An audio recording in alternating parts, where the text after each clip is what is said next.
there, everybody, and welcome to this presentation on positive parenting and behavior modification. I'm your host, Dr. Dawn-Elise Snipes. In this presentation, we're going to define positive parenting, review the developmental stages of children, just real high-level overview, briefly explore some basic principles of behavior modification, and then talk about how to use these principles within the context of positive parenting. So positive parenting requires an environment that nurtures secure attachment. And if you've watched my videos before, you may be familiar with the mnemonic device CRAVES: consistency, responsiveness, attention, validation, encouragement, and support. So the first one is consistency. We need to be consistent. Our kids need to know when they come to us what to expect. We don't want them hanging out there going, well, I don't know if I should tell them this because I don't know if I'm going to get Jekyll or I'm going to get Hyde. I don't know how my parents are going to react. We want to be as consistent as possible. And that's not always easy because sometimes they come to us with doozies. And it's incumbent upon us to be able to take a step back and go, okay, I got this. One of the ways I suggest doing that is through a practice I call beta. First is breathe. Second, evaluate the facts. T, talk to the child and or others about what's going on. And A, act tentatively. So then choose a course of action, and if it produces the results you want, great, keep doing it. If it doesn't, then drop back and adjust. So sometimes when something happens and your kid comes to you with, some big news, you may get a little bit distressed. Taking a few breaths in, slow breaths in, hold for 4, and then exhale slowly. That will help downregulate your HPA axis so you can get into what we call your wise mind and think a little bit more clearly. So you're going to be acting instead of reacting to what they've told you. So you want to act on instead of react to. That's the first thing. E stands for evaluate the facts. Figure out exactly what you know, not what you fear, not what you assume, but what do you know in this situation? What are the actual facts about what's going on? T, talk. Well, talk to your children. Talk to the child about what's going on in this situation. What are you trying to tell me? What are the facts that I need to know? You might also need to talk to other people, like any other partners in the caregiving process or colleagues or consultants that can help you figure out, okay, how do we deal with this? If they're having a problem at school, T may also stand for, talking to the principal. And then A, once you have the facts in hand and you've talked to the people that you need to talk to, then you act, you handle it. And a lot of times this happens in, a few seconds to a couple of minutes. It's not a really long, drawn-out process. But other times, because there are other people involved, it may take some more time. But beta can really help you evaluate what's going on, just like beta testing software. You evaluate what's going on and your approach, and then you can adjust as needed. We need to be responsive. For positive parenting, we need to be responsive to our children. Every child is unique, and every child is wonderfully unique. Every child is born without knowing how to respond to the world. They are not born with coping skills. They're not born with mindfulness. They're not born with all that other stuff. So this is where we have the opportunity to teach, which is why consistency is important. We need to be able to be mindful in our wise mind when our child is engaging with us so we can help model for them. What do you need to do? What would be helpful? If we're freaking out, we're going to have a hard time de-escalating them. We're going to have a hard time communicating to them what needs to go on. So we want to be able to teach them mindfulness. We can teach them beta. For even small children can learn how to breathe. Even small children can learn, tell me about it. And, facts versus fiction, that gets a little hazy sometimes, but children can learn to tell you, truthfully what's going on. Children can learn that talking is okay. They're communicating with you, telling you what's wrong, so you can help them. With mindfulness, you're also helping them learn how to develop their emotional intelligence. You're helping them learn how to label emotions and understand a little bit more about where they're coming from. We need to be responsive so we can teach distress tolerance skills. And mindfulness and distress tolerance often kind of go hand in hand, especially with kids. They come to you that something bad happened at school or on the playground, or their brother or sister did something. It's usually a crisis when you are really working on those distress tolerance skills.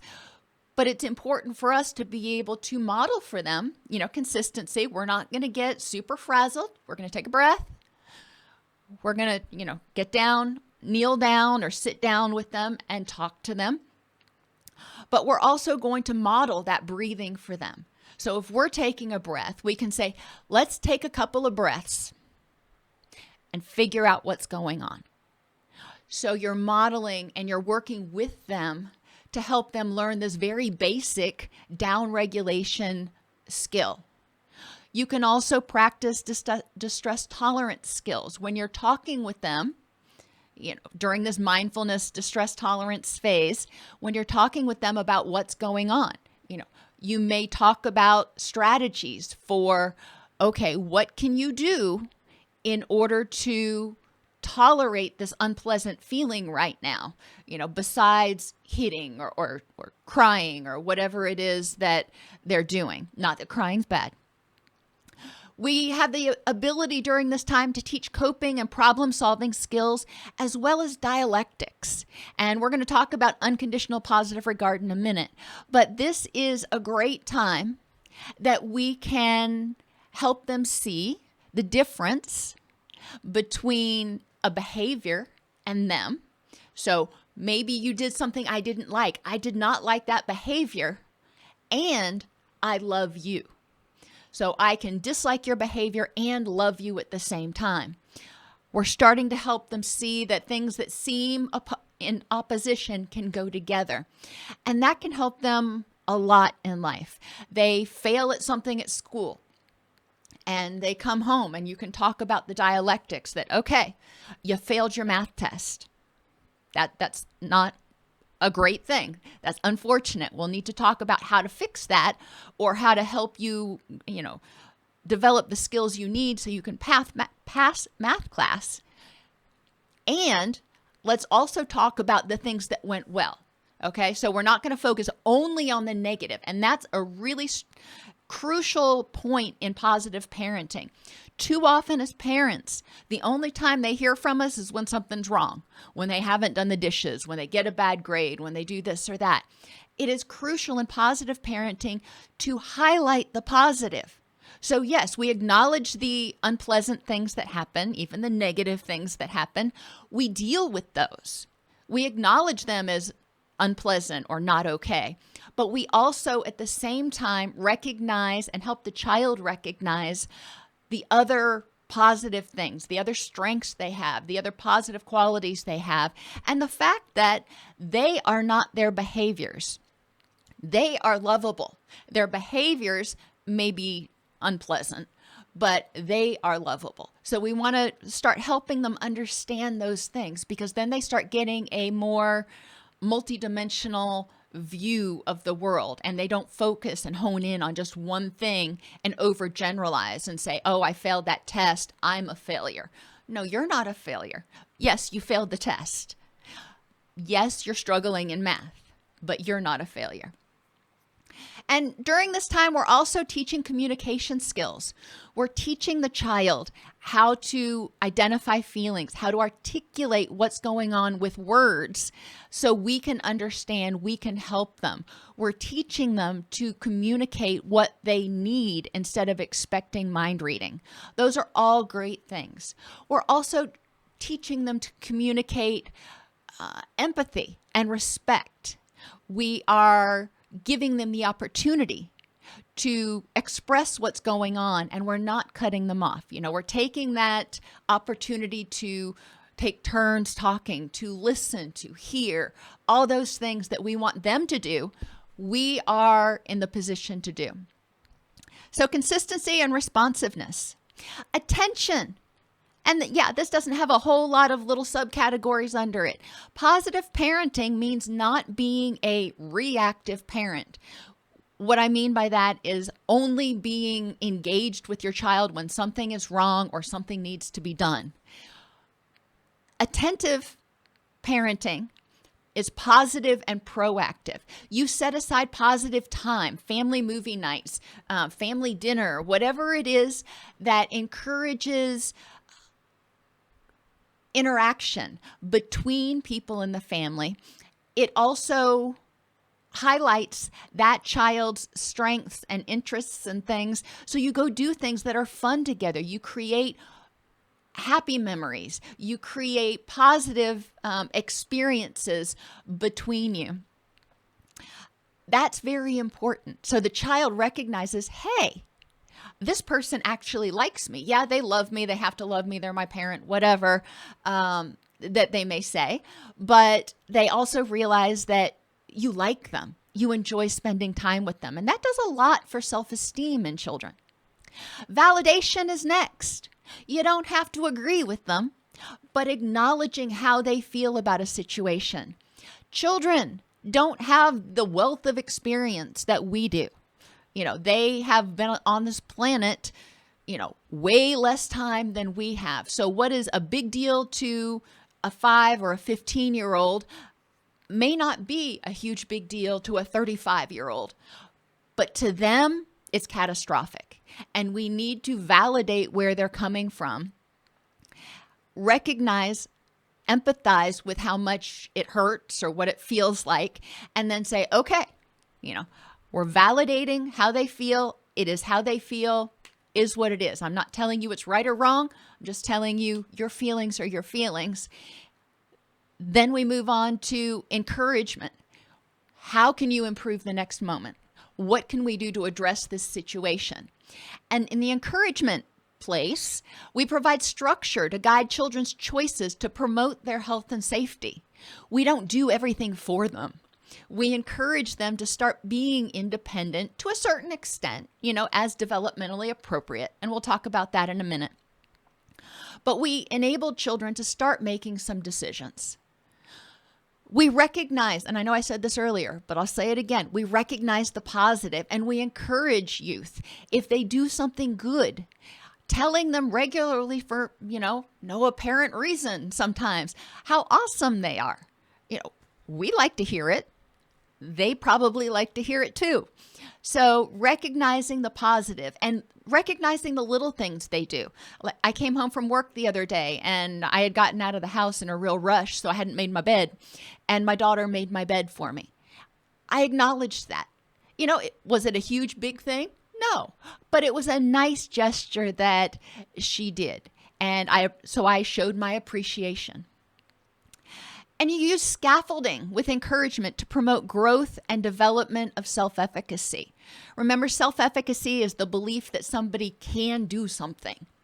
Scaffolding is super important. Just like scaffolding helps people get to the next level so they can, wash the next level of windows or whatever. Think of scaffolding on a building. Scaffolding in behavior means providing just enough support to help the person get the job done. You're letting them do as much as they can all by themselves, but then giving them that extra boost when they need it. And I usually use the example of when my son was learning to tie his shoes, because most people have taught somebody to tie their shoes or they remember learning how. A lot of times we use scaffolding with that and don't even realize it. First, we show them how to do it. And then we start out and we teach them to crisscross the laces. Okay, once they can do that on their own, then if they can go the next step, great. You say, okay, now what's next? You crisscross your laces. If they remember to make the bunny ear, which is what we called it, I don't know what you call it, great. That's awesome. So let them do it and then say, okay, what's the next step? And when you get to a place where they can't remember what to do, that's when you give them a little hint or help out through the rest of the process. And then the next time they put on their shoes, hopefully they will get up to at least that point and maybe a little bit farther. So you're there supporting them. You're kind of the wind at their back until they need that really big gust to push them the rest of the way. And scaffolding can take a lot of forms, whether it is encouraging them to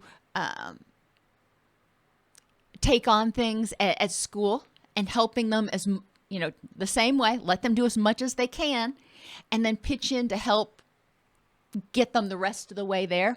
There are a lot of ways that you can use it. And finally, support with unconditional positive regard. And encouragement and support are two different things. Encouragement is saying, all right, you can do this. You've got this. What's the next thing? You're cheerleading. You're helping people recognize their strength and their courage and maybe even get out of their comfort zone. Support, I think about more in terms of being that safe home base that they know they can return to if things go terribly wrong. It is a safe, just what I said, a safe home base. And this is where the unconditional positive regard comes in. So we encourage children, for example, to try out for drama or try out for football or whatever it is. And if that doesn't happen, if they don't get the part or they don't make the team, they come home. And this is where they can get support. They can get comfort because, that it doesn't feel good to fail. It never does, but it's one of those things in life. So this is where they learn how to handle failure and challenges and recognize that they're still loved. So let's talk about those developmental stages really quick. And the reason for that is because behavior equals communication.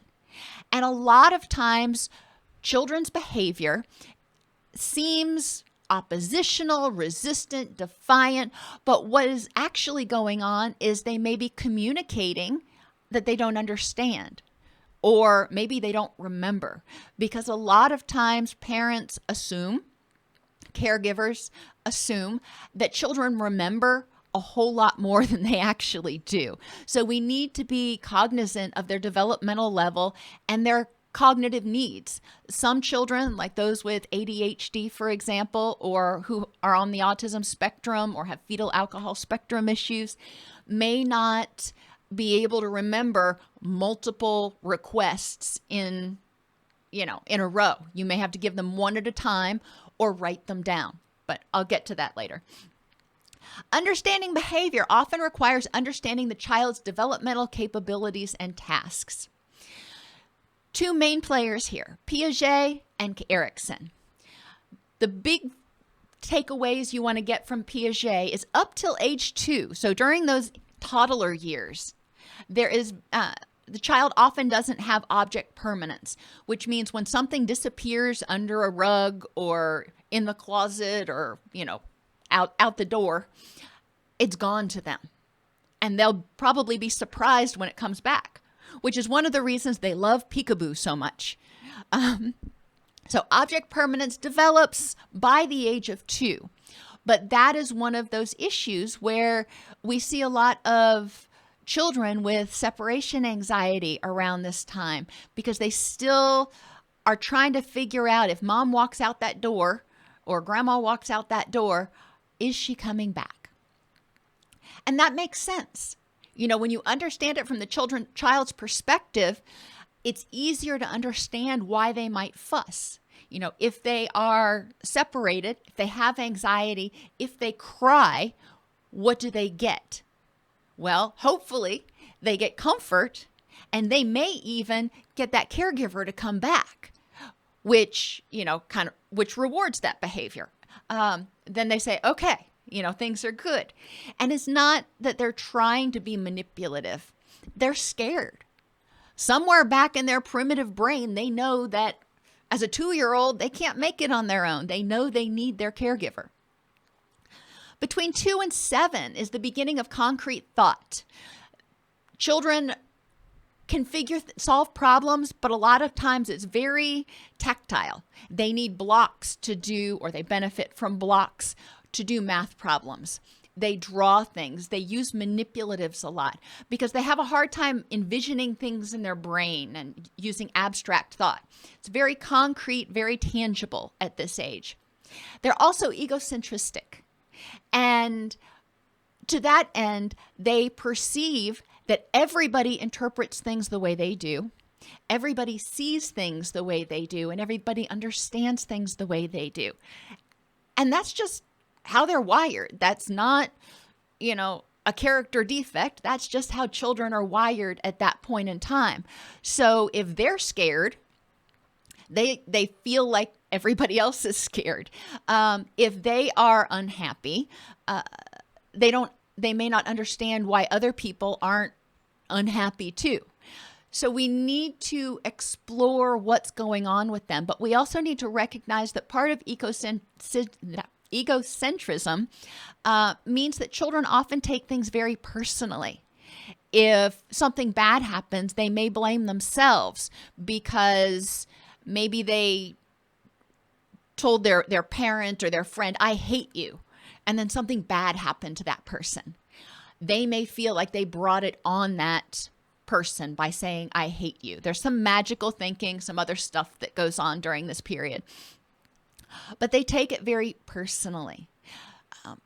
And that can be very traumatic for a lot of children. And finally, centration is the third major issue cognitively during this period, which means they can only focus on one aspect of a situation at a time. If their parents are getting divorced, for example, they can only focus on one aspect of that situation. A lot of children at that age tend to believe that it's their fault that their parents are getting divorced. They feel bad. They're angry. They may feel like they caused it in some way. That's that egocentric thinking, but also focusing on one thing. You're getting divorced. One caregiver is moving out.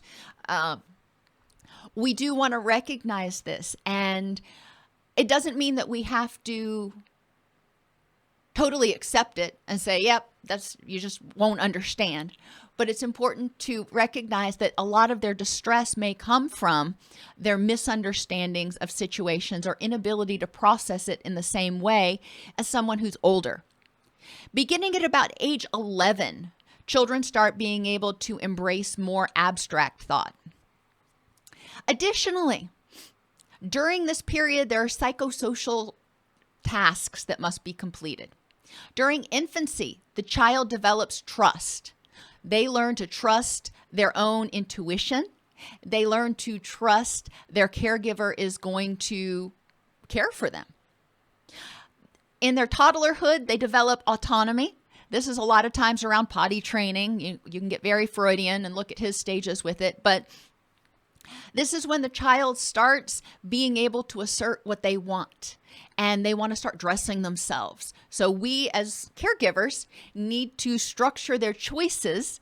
So, okay, they can choose their own clothes, but they're going to choose something that's appropriate. So during the middle of winter, we take their summer clothes out of the closet, so they're not even tempted to choose their bathing suit to wear. Initiative is the next stage, and this is more kind of your elementary school years. The child is learning to try things out, and if they try things out and they get in trouble, if they are discouraged from taking initiative, then they may feel guilty and they may become very withdrawn and reactive. The next stage is industry. And this is where the child, this is still later elementary, middle school, age where the child is figuring out that they're good at things. They're trying different things. They're finding that they succeed at some and they fail at others. And finally, high school and somewhat in college is identity. And this is where the person starts to figure out who they are and individuate. They start to separate and figure out, what is it that I want? What is it that I need? What are my thoughts, wants, and needs? And, as children, they've always talked about that. But in the teenage years, as you may remember, there's a definite difference in the approach to developing identity. And a lot of times youth try on multiple different personas before they find one that truly fits. Sometimes parents will say their teenager is going through a stage. And that's expected. That's normal because they're trying to figure out ultimately who they are and what they stand for when they become adults. You can also, for a lot more in-depth information on challenges at each stage of development and how to address them, you can look at the Child and Adolescent Development video by all CEUs on YouTube, the Child Development 101 video series on YouTube by all CEUs, and the Adverse Childhood Experiences video on all CEUs. Now, why did I put that last one in there? Because as you will see, a lot of times behavior, especially aggressive or anxious behavior, has some roots in a sense of a lack of safety. So the child is trying to get comfort. They're trying to get away from something that's scary. They're trying to get safe in some way. So we do need to recognize this. Not every child has adverse childhood experiences, but a lot do. And we want to be sensitive to that end. Clear communication is essential to help children know what you want and how to do it.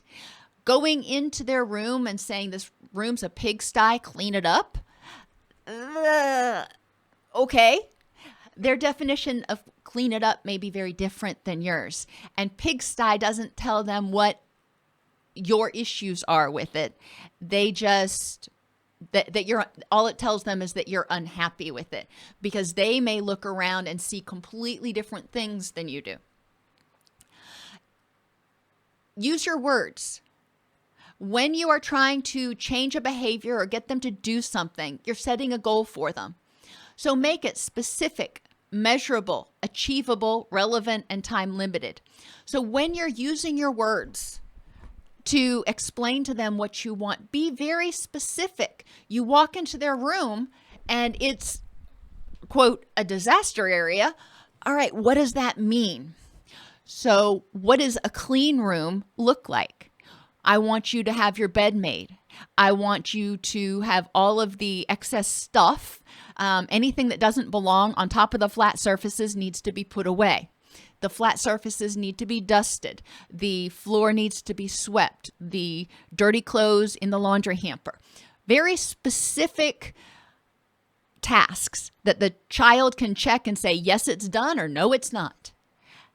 That is the first step in gaining more compliance, because the child knows. In our house, I don't know if you've ever been in, well, you probably have been in a store like Target or Walmart, and on the back of the bathroom door, there's a checklist for the associates that clean the bathroom, that to make sure that they remember to stock the toilet paper and, do the other things. Well, we did that in our house when my children were growing up. We had a checklist on the back of each door for the bathroom and the bedrooms and stuff. So the child who was responsible for cleaning that room knew what was expected. When they were much younger, before they could read very well, I would go through their room and I would clean it to how I wanted it to be clean. And then I would take a picture of it. And I would blow that picture up so it was like 8 by 10, so they didn't have to strain to see it. And that's what would be on the back of the door. So they would be expected to clean the room to match that. So they knew what they were going for. And it's important not to make it too difficult. When they were little, for example, they had lots of toys. So instead of having lots of toys lined up on shelves, we had bins. And their Tinker toys went in one bin. Their Legos went in another bin. Their action figures went in another bin. It was very easy sorting, which was developmentally appropriate for them at the time. There was no need to get, granular in the sorting. Resistance often means they fear failure. They're afraid if they even try, it's not going to be good enough. You're going to yell at them. So what's the point? You're going to yell at them anyway. They may not know how to do what you want because they don't understand. They're looking around going, it looks fine to me, Ma. I don't know what your issue is. And it's not that they're being trite. Sometimes they may just not see the same things that you do. Or they may not believe that the benefits outweigh the drawbacks. They're like, I don't have to do that because there's no consequences for it. She'll get upset for a few minutes and then it'll be over. And staying here with my friends and playing my video games is far more rewarding. Would you like to think that children from the time they are born are less egocentric than that? No, that's not how it is. Children, especially younger children, but even older people, sometimes get stuck in that place of, I'm going to do what makes me happiest. Doesn't matter how other people feel. So we want to help people develop empathy and respect along the way and help them see that why it's important to participate as part of the family. And we're going to get there. So again, communicating to youth about what you want them to do. Be specific. Give observable, measurable examples. Checklists are great. So you can go in and you can check off, or they can show you a checklist and say, see, I did everything. Measurable kind of goes with that checklist. It's done or it's not. Achievable. Is it something that they're actually capable of doing? If you're giving them something that is developmentally not something that they're able to do yet, then it may be too challenging. Like, a 5-year-old probably isn't developmentally able to wash, do laundry. And you don't want them messing with those kind of chemicals either at that age. But so you want to give them something that's developmentally appropriate and relevant, and give them a time. If you say this room's a mess, clean it up. Well, does that mean clean it up right now? Does that mean clean it up before I go to bed? Or does that mean clean it up at some point before 3 weeks from Tuesday? And children may kind of use that philosophy. They don't have the same sense of time that we do. So it's important to give them a deadline. I need it done by dinner time. So let's talk about behavior modification. The primary, when we're talking about positive parenting, we're really wanting to focus on the positive. So you want to start out with rewards. If you reward the positive, then there's going to be less motivation to engage in other stuff. In order for something to be rewarding, it has to be rewarding to the person, though. Not what you think would be rewarding. You can say, oh, you do this, we'll go out to dinner this weekend.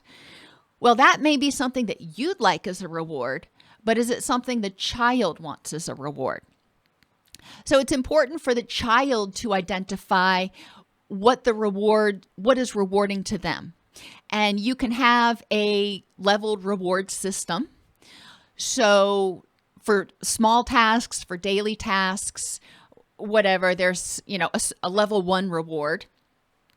And then for bigger things, there might be a level 2 reward. Like if you're going to grandma's house and visiting for the entire weekend and they've got to hold it together, then there may be a level 2 reward on Monday when they get, or Sunday night when they get home, because that's a long time to try to hold it together and adjust to an entire new environment and different activities and being out of their routine.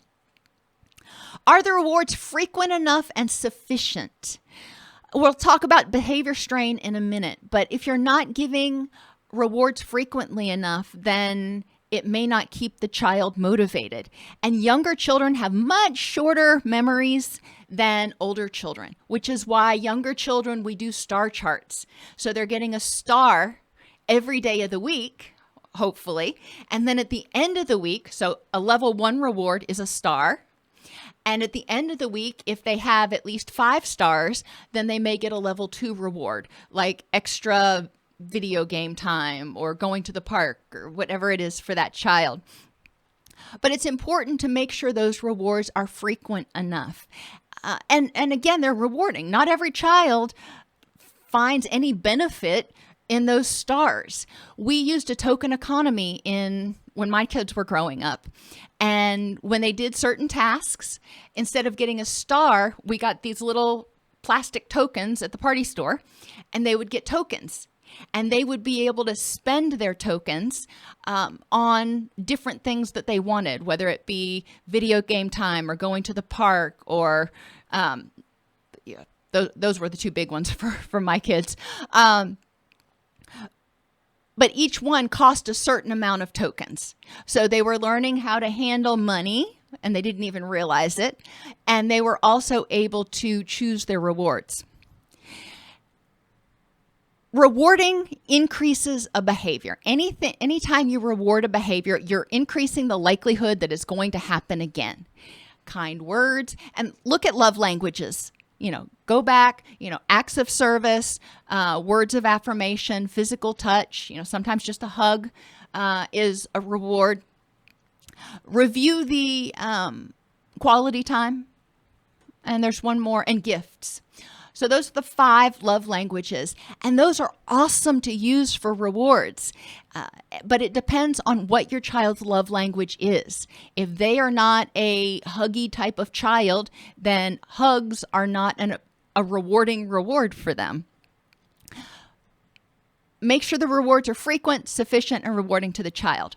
When it comes to punishments reduce the likelihood that a behavior is going to occur again because punishments are unpleasant.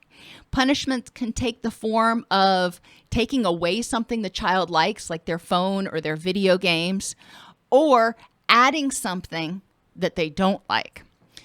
When my son was very little, he didn't like going to the store. It was just one of those things. He didn't like having to sit still and go to the store. And one day we were at the store and he acted out particularly heinously. And I said, okay, fine. We're not going to finish this shopping trip. And I got him out of the buggy and I took him home. Now that's what he wanted. So that was rewarding. However, he was old enough where he understood that when we went back that evening after his daddy came home, he was told that if you act up, you're going to go sit outside with daddy in the heat. And my son hated the heat, and we lived in Florida. It was summer. And that very quickly changed his attitude.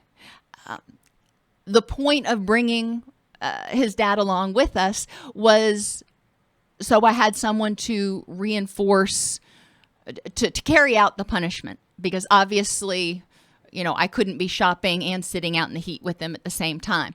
Now, I guess theoretically, I could have taken him out. We could have sat until he decided he was going to behave and then go back inside. Could have done that, but that's not how it ended up happening. The other punishment he had, because we lived on a farm, he would have to go out and pick up sticks. If he misbehaved, sticks were bad for the lawnmower.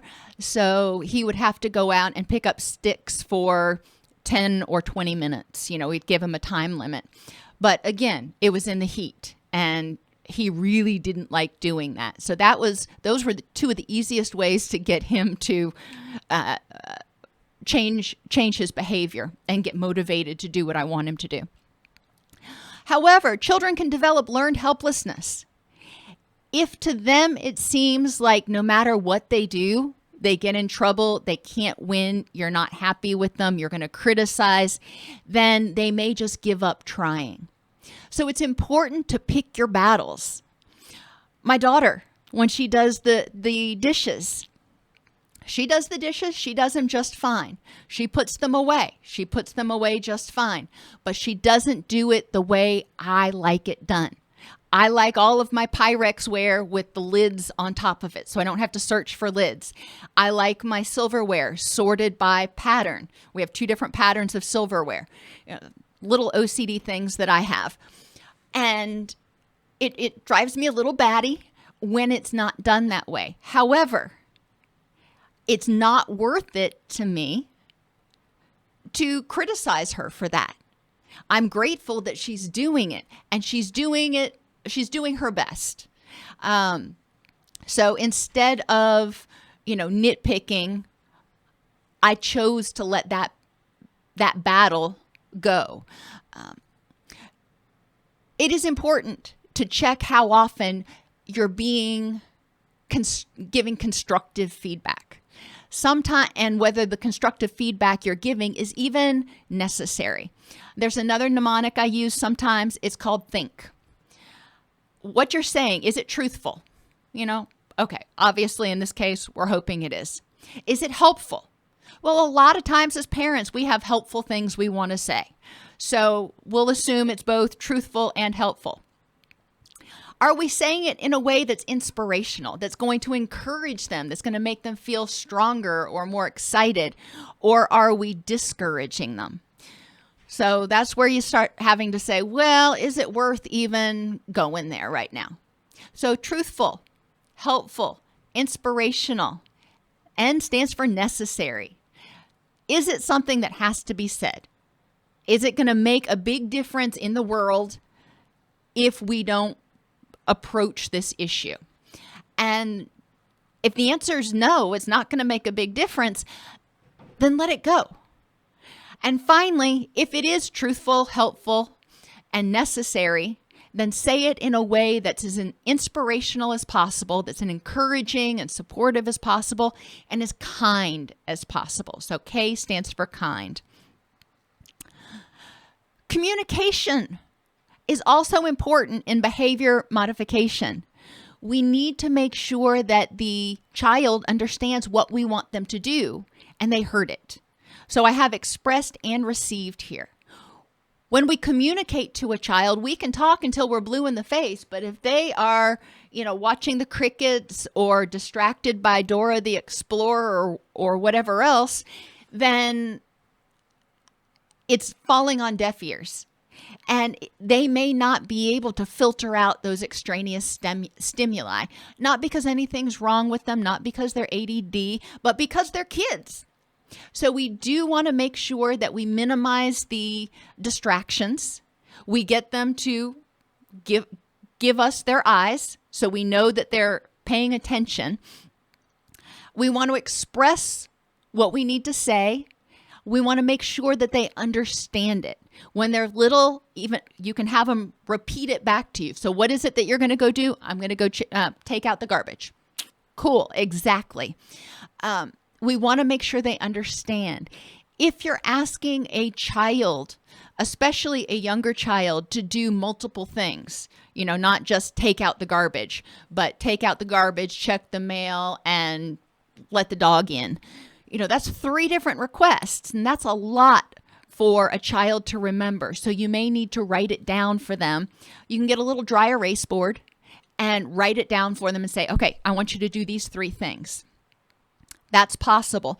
Or have them come back to you after each task and you can give them the next one. Consistency. Make sure you're not using empty threats. If you say, if you do this, then I will, and they do it and you don't, then they're not going to believe that a punishment actually is going to come. And we can talk about different schedules of reward and punishment and that sort of thing. And there are benefits and drawbacks to all kinds. But when we're talking about parenting children, we want to be consistent. If we say we're going to do something, we need to follow through. Now, in line with, or in addition to just rewarding behavior or punishing behavior, you can provide competing responses or redirection. If a child is struggling, if they're angry and they want to scream, give them something, and it's not an appropriate place to scream, then give them something appropriate to do. If they are sitting in church or sitting in the car and they're getting antsy and they're starting to bounce around and be disruptive, okay, we don't want them to do that. So give them something else to do that redirects their attention. Ideally, something that they can't do and be disruptive at the same time. The premack principle combines things that you like with things that you don't like. So, for example, when we used to put away laundry, my son and I would do it together, and we would get out the drawers. And as we would put the socks together, we would see who could make the most baskets with their socks. I would be doing our socks and he would be doing his socks. So it was something we did together. It was a fun little activity, and if you missed the drawer, then it was a big deal. And it was a very fun game that we could play, so it didn't feel as much like cleaning. So we tried to make it fun as possible. Extinction is what happens when there's not enough reward for a behavior. You make a New Year's resolution that you're going to go to the gym every day, and then by February, not so much. Well, that behavior quickly got extinguished because there wasn't enough reward. There was too much strain on your motivation. It's important, again, to make sure that those rewards are frequent enough and sufficient to sustain the behaviors you want, but also to remove rewards for behaviors that you don't want. And that's important. For example, if children are at the park and they start acting out, well, one of the rewards for them might be getting attention of other people. So if you remove them from the situation, that eliminates that reward. And finally, backwards and forwards chaining. Backward chaining means looking at a behavior and what happened, and then saying, all right, let me understand why that happened. And looking backwards to try to figure out what might have triggered the child to behave the way they did at that time. Why did you react this way at this particular time in this particular context? So that can give you clues to what's going on. Maybe they were overtired, maybe they were hungry, maybe they'd had a long day at school. We'll talk about a lot of those. But then forward chaining is anticipating what's going to happen. If you know that your child didn't sleep well the night before, then you can anticipate kind of what's going to happen and what might be more triggering in that particular day, in that particular context, so you can make adjustments as needed. And it's important to communicate with the child, even young children.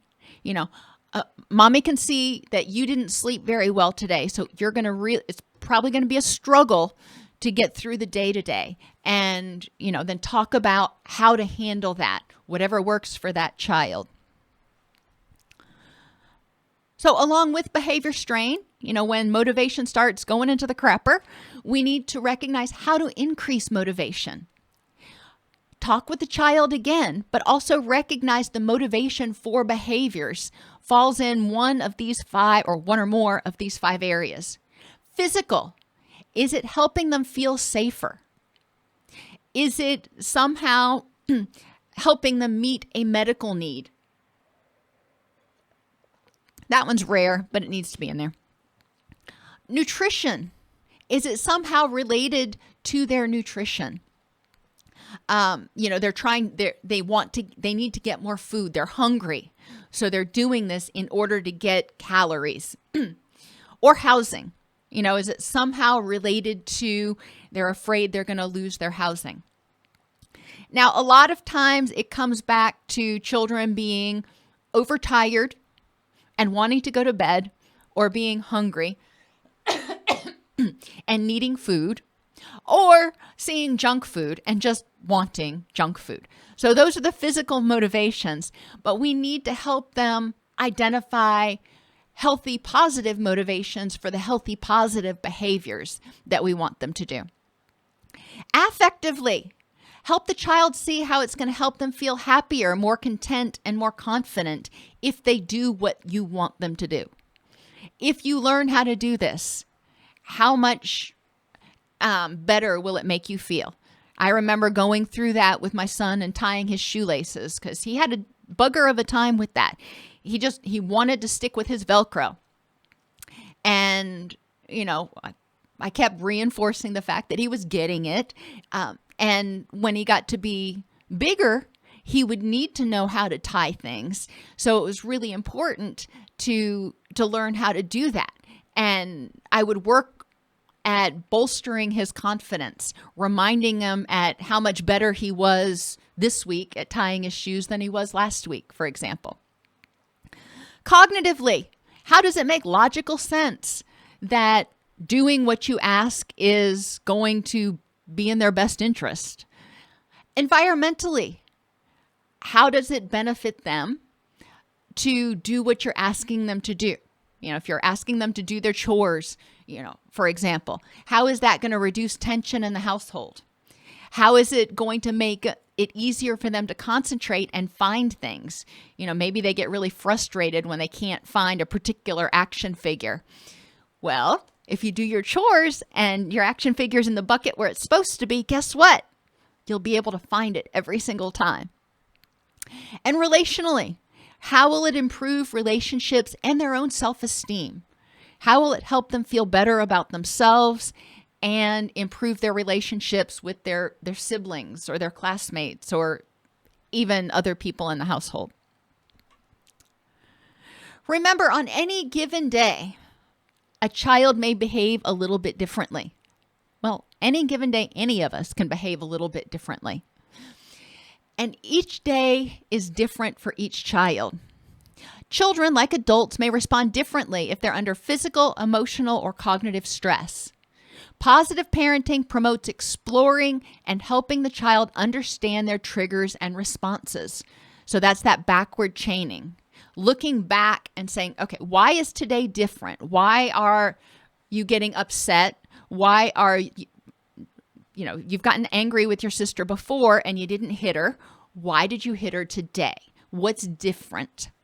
Are they sleep deprived? Are they sick? Sometimes when children are in the process of getting a cold, or if they're sick and they haven't told you about it yet, they may be more disorganized or more, quote, oppositional or crankier. So consider that. Have they had enough good nutrition to eat, or is their blood sugar low? Sometimes certain foods trigger acting out behaviors in certain kids. They have stronger reactions. Pain. If they're in pain, they may act differently. If they're exhausted, maybe they're not doing their chores because they just started football practice and it hurts to move. Okay, well, let's recognize this. And there may be other things. I'm sure there's other things that I'm missing. Affectively, are they anxious, depressed, grieving, guilt-ridden, angry about something? Well, if they've got a bunch of dysphoria going on over here about whatever this is, then it's probably going to bleed over into other aspects of their life. So, especially, well, I shouldn't say that. It became more prominent in our household when my kids became teenagers. They became a little bit more reclusive, and so when they had stuff going on, they would try to handle it themselves instead of communicating as much. And it wouldn't come out until a little bit later that they were, dealing with something, because it wouldn't come out we would notice it when it started to come out in some of their other behaviors, like their chores would start going down, or they started becoming more irritable during family things because we eat dinner together and we had movie night on the weekends when my kids were younger. Cognitively, if they're having difficulty concentrating, some days we just aren't motivated. Some days we're just not focused. Or if they've got a negative attitude, they got up on the wrong side of the stinking bed. Sometimes it happens. And that could impact how they're reacting to things that day. Environmentally, is there something making them feel unsafe? Have there been a lot of changes in the environment? That can throw a lot of people for a loop. I like structure. I personally get very antsy when there's a lot of change. Has there been chaos for some reason? Maybe at Christmas time, family comes to visit and there's all kinds of, grandkids and nieces and nephews running around, and it's a chaotic environment, and that can get exhausting and overwhelming for some people. Is there too much noise that is keeping the person, stressed out? Or are there smells or light conditions that are stressing the person out? Some people do not do well with fluorescent lights, especially fluorescent lights that flicker a lot. Other people don't do well in environments that are very dim.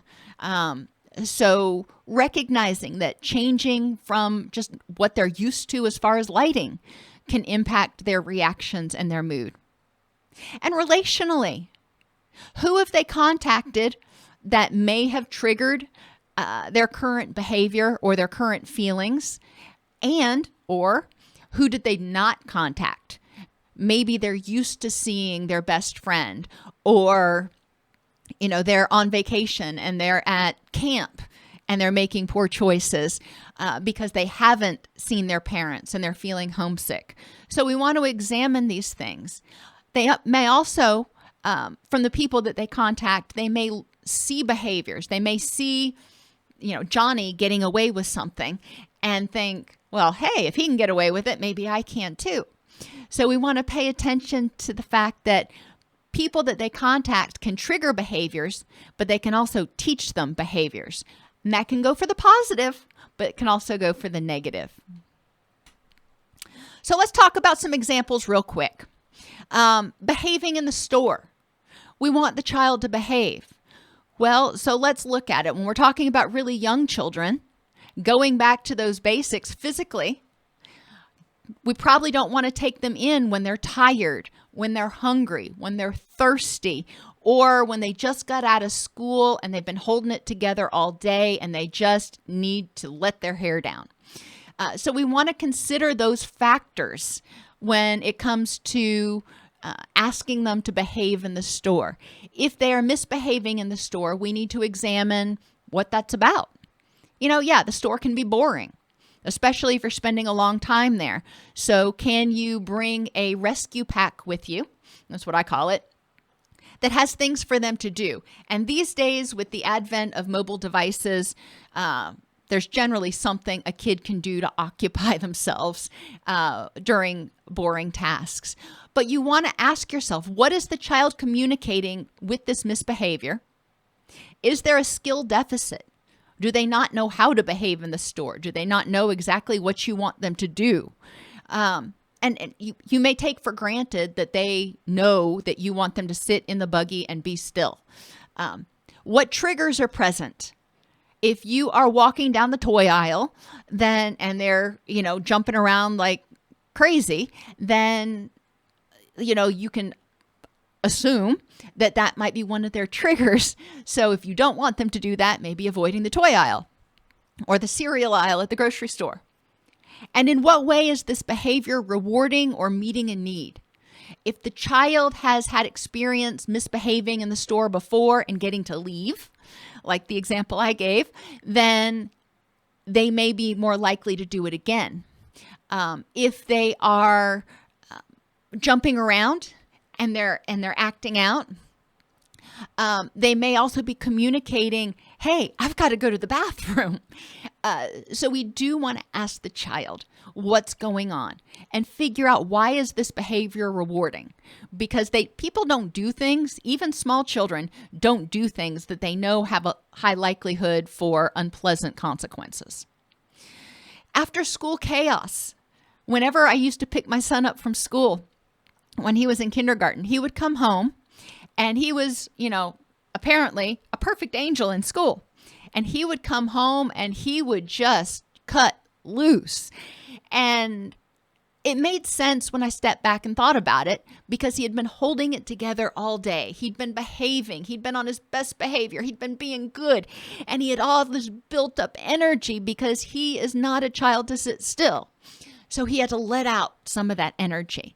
So using positive redirection and giving him something to do, or giving him parameters and saying, okay, you can play with your toys in the living room, was helpful, because otherwise he was in the kitchen under my feet, pulling out pots and pans and banging on them and whatever else. And, it got a little bit chaotic. But when I gave him, parameters that he could, run around, some days we would go to the park on the way home from school so he could get some of that energy out first.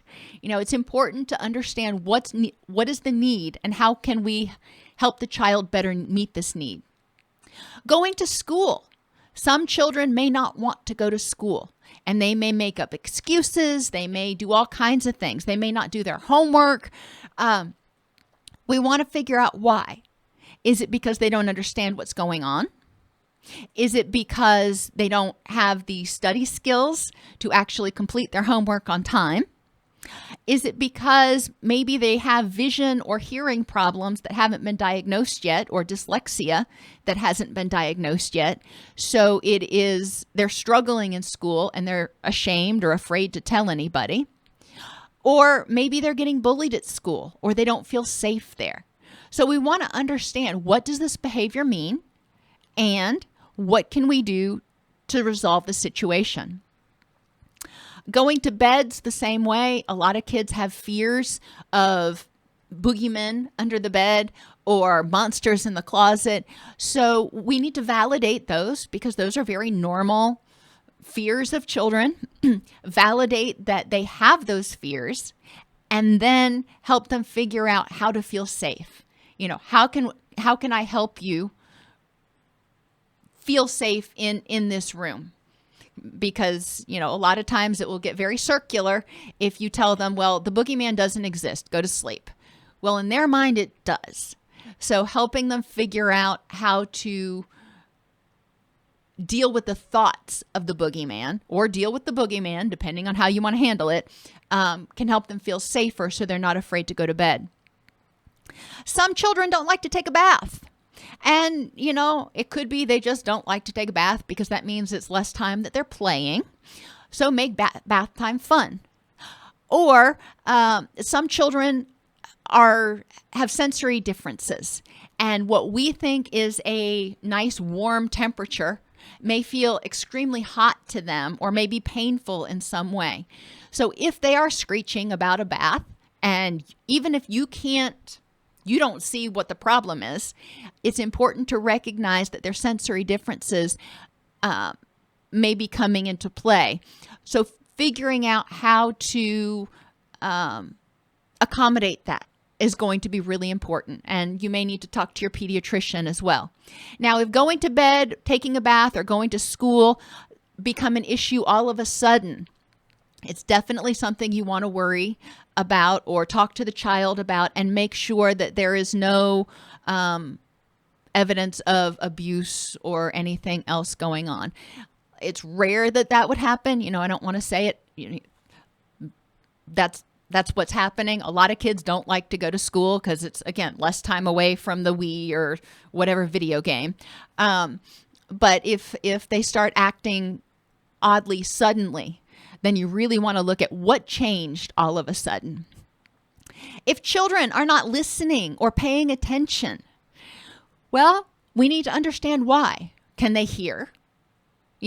Is their hearing actually good? Are they able to pay attention, or do they have something like ADHD? And are we speaking to them in a way that they can comprehend and remember? Like I said earlier, kids have a much shorter attention span, so it's really important that if you're working with a young child, that you don't give them complex instructions or multiple tasks to do without writing it down or giving them some kinds of prompts. Sometimes you may put each task on an index card or as a picture. You can even laminate them. So if there are tasks that you expect the child to do repeatedly, and then if there are 3 in a row, you can give him those 3 cards or those 3 laminated pictures so they remember what they're supposed to do. Cleaning your room, we already talked about that. Be very specific about what needs to be done. Even consider taking a picture of what a clean room looks like so they can compare and contrast. Being respectful and taking turns. They learn a lot from watching us, so it's important that we demonstrate this, but we also can use interpersonal scaffolding by helping them in social situations learn how to wait and take their turn. Let them participate as much as they can, and then if they get to the point where they're interrupting or getting too boisterous, having a gesture. With my son, it was putting my hand on his shoulder that would remind them that they need to take a breath and let somebody else have a chance to talk. And role playing can also be very helpful. For a lot of children, if they rehearse something ahead of time, then they know what to expect. And it's not on here, but you can also help children in a lot of situations, especially different situations, by reviewing the rules ahead of time. Each time you go to the park, don't make too many rules because, again, kids can't remember a whole litany of things. But have, a couple of rules. Go over them before you get out of the car. What is it we're going to do? What time are we going to leave? And, what are you not going to do? Or whatever. Ask them questions to make sure they remember the rules. And finally, handling anger can be a real big challenge for a lot of children because it feels so overwhelming. Their brain reacts differently than ours. Their brain just gushes with stress chemicals when they get stressed out. So it's important that we provide them tools to help them learn to re-regulate and start identifying their anger triggers so they can address them earlier. Identify their anger warning signs so they can address them earlier. And it's a process.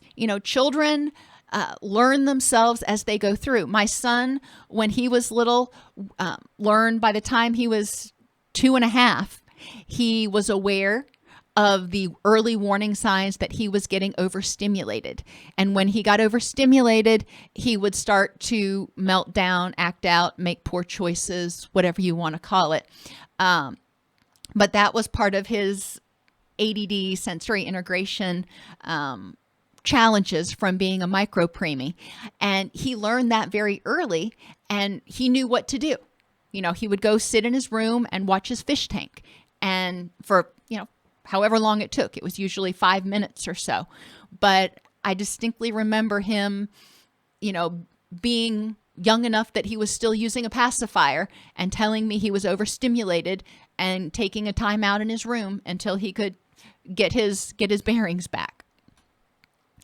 Parenting is part knowledge, part curiosity, part creativity, combined with a whole lot of patience. Behavior is communication. Being consistent in reacting to our children can be very difficult because you know what? Life happens. We're not all having a good day every day either. It's important to remember, in order to be consistent and communicate through our behavior, that we are a safe, secure, loving environment. We need to remember to breathe, evaluate the facts, talk to the child and others if appropriate, and then act tentatively.